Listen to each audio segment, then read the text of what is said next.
বিসমিল্লাহির রহমানুর রহিম। আসুন আমরা সবাই ফজরের নামাজটা পড়ে তারপরে দিনটা শুরু করি। এতে আমাদের বরকত আসবে, দুনিয়াও পাইলাম আখেরাতও পাইলাম। আমরা তো সব সময় দুনিয়া নিয়েই ব্যস্ত থাকি, আর নামাজটা পড়তে বেশি সময় লাগে না, 5 থেকে 6 মিনিট সময় লাগে। আসুন আমরা আমাদের আখেরাতের জন্য 5 থেকে 6 মিনিট সময় দিয়ে দিনটা শুরু করি। আমি এইখানে নামাজ পড়ে আমার মেয়ের জন্য নাস্তা করে নিতেছি। ওর জন্য একটা পরোটা আর একটা ডিম পোস্ট করে নিতেছি। প্রতিদিনই আমি ওর জন্য নাস্তা রেডি করে নিই, তো প্রতিদিন আপনাদের সামনে দেখাই না, মাঝে মধ্যে দেখাই। আমরা তো আমাদের তো ব্যস্ততা থাকবেই, তারপরও হাজার ব্যস্ততার মাঝে আমরা যেন নিজেদের একটু সম্বল করে নেই আখেরাতের জন্য। এজন্য আমরা সবাই যেন নামাজটা, 5 ওয়াক্ত নামাজটা আদায় করতে পারি, এটাই সবাই আমরা চেষ্টা করব। আপনাদের কাছে এটা আমার কোনো আদেশ নয় বা উপদেশ নয়, কোনো কিছু নয়। এটা আমি আমার উম, এটা শেয়ার করলাম। আর চাই আমরা যারা মুসলমান বা হিন্দু খ্রিস্টান যাই আছে, যার যার আহ, ধর্ম সে পালন করবে, আমরা যেন দিনটা শুরু করি আল্লাহর নাম নিয়া। কারণ পৃথিবীতে যখন এসেছি, মৃত্যু তো আমাদের, মৃত্যুর স্বাদ সবারই গ্রহণ করতে হবে। তো এই জন্য আমরা যেন কিছু প্রস্তুতি নেই। সবাই আমার জন্য দোয়া করবেন, আমি যেন নামাজটা ঠিকমতো পড়তে পারি, আল্লাহকে সারাক্ষণ কাজের মাঝে যেন ডাকতে পারি। এটি আপনাদের সবার কাছে আমার চাওয়া। আসসালামু আলাইকুম আমার প্রিয় ভাই ও বোনেরা, আপনারা কেমন আছেন? আশা করি সবাই ভালো আছেন, আমিও ভালো আছি আলহামদুলিল্লাহ। তো দেখেন, নাস্তা খাওয়ার পর কি চাকরি করি, এটা আমার চাকরি হয়ে গেছে। তারপর বিছনা গুছে 2টা রুমের খাটে মুছাই নিতেছি। একটা দিন যদি না মুছি, তাহলে দেখা যায় ধুলায় বইরা যায়, একদম ধুলা হয়ে যায়। কোথায় থেকে এত ধুলা আসে আমি জানি না। বলেন তো আমার ভাই বোনেরা, এই 9 তলার উপরে ধুলাগুলা কিভাবে আসে? ওদের কি হাত পা আছে না কিছু আছে বলেন তো? এটাই আমি বুঝতে পারি না। শুধু 2টা কথা দিয়া বোঝানো যায় সংসার, যে রান্না। এই 2টা কথাই আমরা সবাই মানে বুঝি যে সংসারে শুধু রান্না বান্না, আর কোনো কাজ নাই। কিন্তু দেখেন, এই কাজে রান্নার আগে পরে কত কাজ থাকে। এই যে মুছামুছি, একটা দিন না মুছলে পরের দিন দেখা যায় হাত দেওয়া যায় না। আর সোফাগুলা তো ডেলি মুছতে হয় প্রতিদিন, কারণ কেউ আইসা বসলে হাতের ময়লাগুলা যদি লাগে তাহলে কেমন একটা খারাপ লাগে। তাই প্রতিদিনই মুছে নিতে হয়। আমার এই যে অ্যাকোয়ারিয়ামটার মধ্যে মাছ ছিল, মাছগুলা মরে গেছে। আমার হেল্পিং হ্যান্ড কি করছে, আমরা তো খাবার একবার দিছি, সেও আবার খাবার দিছে।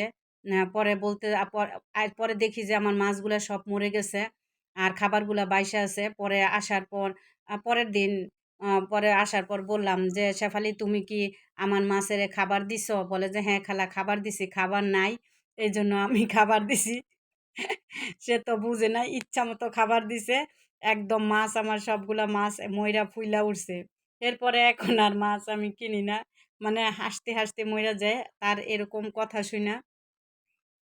খুব সহজ সরল ছিল, সে খুব ভালো ছিল। শেফালি তুমি যদি আমার কোনো দিন, পৃথিবীটা গোল, যদি কোনো দিন তোমার কাছে আমার এই ভিডিওটা পৌঁছে যায়, তাহলে তুমি দেখে নিও। তোমার প্রতি রইল আমার অনেক অনেক ভালোবাসা।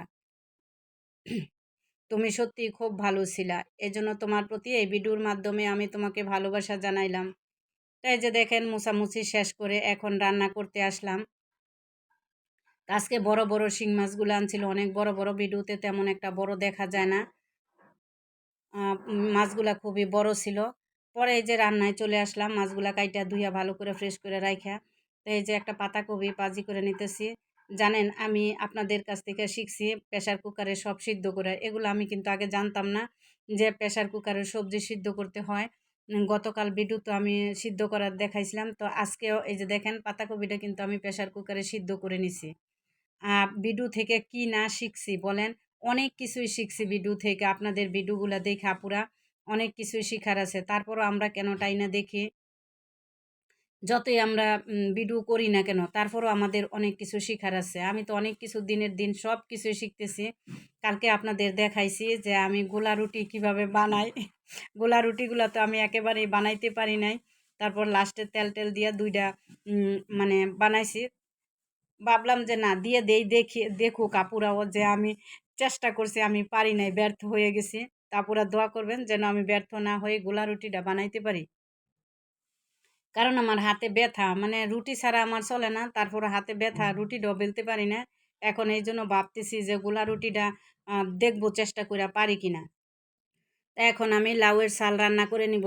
আমি আগে লাউয়ের শালও ফেলে দিতাম, এখন আর লাউয়ের শাল ফেলে দিই না, রান্না করি। এই যে মাছ দিয়ে এক পিস মাছ ছোট ছোট করে কেটে কষায়, ভালো করে কষায়, তারপরে আমি লাউয়ের শালটা রান্না করে নিব।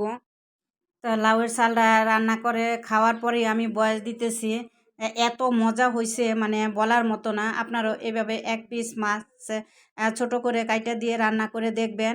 আমার কাছে খুবই ভালো লাগছে। আমি তো এটার মধ্যে কিছুই দিনে শুধু মাছ দিছি। তো আসলে রান্না করতে পারলে সব কিছুই স্বাদ, সব কিছুই ভালো লাগে। তো আমি ভিডিও থেকে আমি অনেক কিছুই শিখি আপনাদের ভিডিও থেকে। জানি না আপনারা শিখেন কি না, তবে আমি অনেক কিছুই শিখতে পারি। তো আমার প্রিয় ভাই ও বোনেরা, আপনারা যে যেখান থেকে আমার ভিডিওটা দেখতেছেন, সবাইকে জানাই অন্তরের অন্তঃস্থল থেকে অফুরন্ত ভালোবাসা। তো আমার প্রিয় ভাই বোনেরা, আমার ভিডিওটা দেখতে দেখতে যারা এই পর্যন্ত চলে আসছেন, সবার প্রতি ছোট্ট একটা রিকোয়েস্ট প্রতিদিনের মতো আজও করতে চাই। প্লিজ আপনারা একটা লাইক দিয়ে আমার ভিডিওর বাকিটা সময় আমার সঙ্গেই থাকুন। আজ হয়তো ভালো লাগে না, কাল হয়তো ভালো লাগতেও পারে। কখন কার কোন কাজ দেখে ভালো লাগে কেউ বলতে পারে না। আর প্রথম থেকে এই পর্যন্ত যারা আমার সঙ্গে আছেন, আমার পরিবারের সঙ্গে আছেন, তাদের প্রতি আমি চিরকৃতজ্ঞ। আর যারা নতুন নতুন যুক্ত হচ্ছেন, আমার অনেক আপুরা আমার সাথে যুক্ত হচ্ছেন নতুন নতুন, তাদের প্রতি রইল আমার পক্ষ থেকে অনেক অনেক ভালোবাসা ও দোয়া। আপুরা আপনারা আমার পরিবারে আসেন, আমার ভিডিওগুলো দেখেন, আমিও আপনাদের ভিডিওগুলো দেখব। ভালোবাসা দিলে ভালোবাসা পাওয়া যায়, এটাই স্বাভাবিক, এটাই প্রকৃতির নিয়ম। তো এই যে দেখেন আমার লাউয়ের শাল রান্নার পরে আমি এখন কাঁচা টমেটো রান্না করব। কাঁচা টমেটোটাও কিন্তু আমি প্রেশার কুকারে বাপ দিয়ে নিছি। কাঁচা টমেটোটারে আমি কিভাবে পাকা বানাইছি সেইটাই দেখেন। কারণ কাঁচা টমেটোটা যখন আমি প্রেশার কুকারে দিয়া বাপ দিলাম তখন পাকা হয়ে গেছে, তাই কাঁচা টমেটোর কালারগুলো তেমন আর ভালো দেখা যায় না, কেমন জানি কালচা কালচা লাগে দেখতে, আমার কাছেই ভালো লাগে নাই।